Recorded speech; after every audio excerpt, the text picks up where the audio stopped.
मैं मुश्ताक अहमद आप सभी का इस YouTube चैनल पर स्वागत करता हूं। जैसा कि आप सभी को पता है, आज का दिन पूरे देश में भारतीय संविधान दिवस के रूप में मनाया जा रहा है।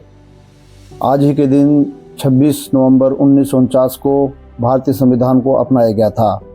फिर 26 जनवरी 1950 को संविधान लागू हुआ, जिसे हम गणतंत्र दिवस के रूप में मनाते हैं। मैं इस अवसर पर आप सभी को बधाई देता हूं और शुभकामनाएं देता हूं, और ये उम्मीद करता हूं कि हम सभी मिलकर देश की उन्नति और प्रगति के लिए हर संभव प्रयास करेंगे।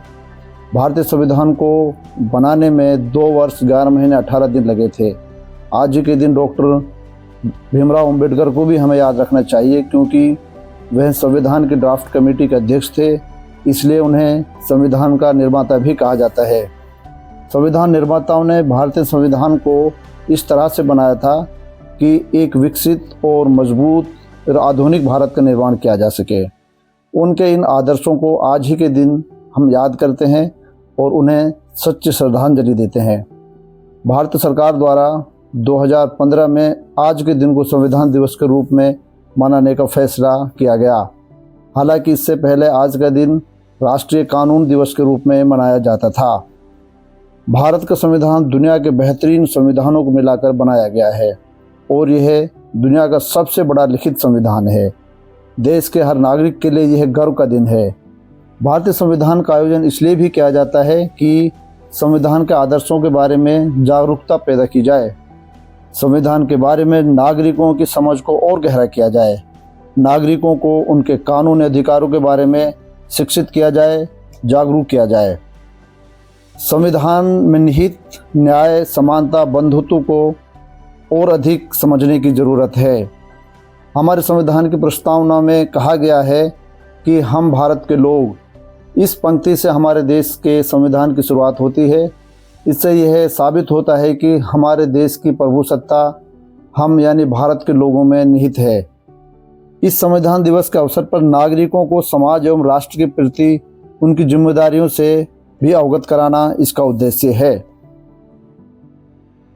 भारतीय संविधान के अनुच्छेद 19 में भारतीय नागरिकों को कई प्रकार की स्वतंत्रताएं दी गई हैं, जैसे कि भारत का कोई भी नागरिक देश के किसी भी क्षेत्र में रह सकता है, कहीं पर व्यवसाय कर सकता है, कहीं पर निवास कर सकता है और संगठन बना सकता है। इसके अतिरिक्त वह सरकार की आलोचना भी कर सकता है और शांतिपूर्वक प्रदर्शन भी कर सकता है। इस तरह की आज़ादी भारतीय नागरिकों को इसलिए दी गई ताकि देश में सच्चे लोकतंत्र का निर्माण हो सके और भारतीय जनता को अधिक से अधिक मजबूत किया जा सके।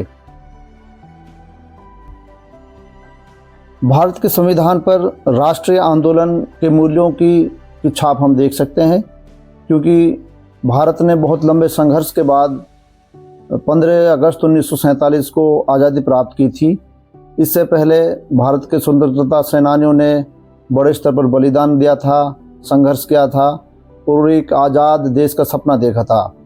उन्होंने सपना देखा था कि आने वाली हमारी पीढ़ियां इस अंग्रेज़ों के शोषण से बचेंगी और वो आज़ाद देश में सांसें लेंगी, आज़ाद मुल्क में वो विचरण करेंगी और उनका अपना देश होगा, अपना संविधान होगा।